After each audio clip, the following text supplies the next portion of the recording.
Welcome. My name's Tim Moore. I'm a Senior Research Fellow at the Centre for Community Child Health, and I'm here today to present a summary of a recent literature review that our centre has completed on the evidence regarding early childhood intervention services. This review was contracted by the Department of Education and Early Childhood Development as part of its Early Childhood Intervention Services Reform Project Stage 2. So this exercise is funded by the Education Department via ECI, Early Childhood Intervention Australia, which is the peak body for early intervention in Victoria. So I'm subcontracted to do this performance. There are a couple of points during the presentation where we will stop, and there will be some opportunity for you individually or as groups to discuss particular issues.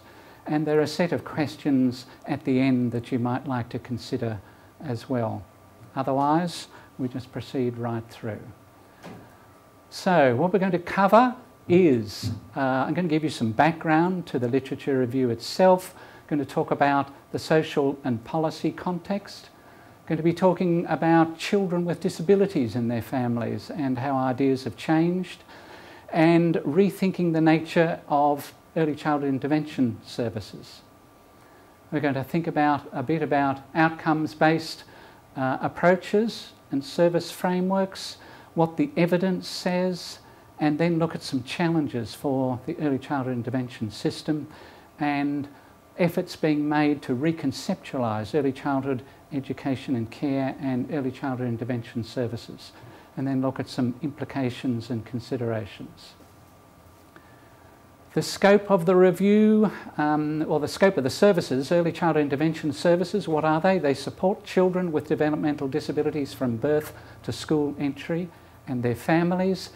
They're funded through the department, are provided by government specialist children's services teams and non-government early childhood intervention agencies, and in addition, state and federal governments fund a range of complementary programs which include initiatives to support families such as the My Time parent groups and family support packages, services to support inclusion such as preschool field officers and inclusion support facilitators, and funding to support particular disability groups such as the Helping Children with Autism package.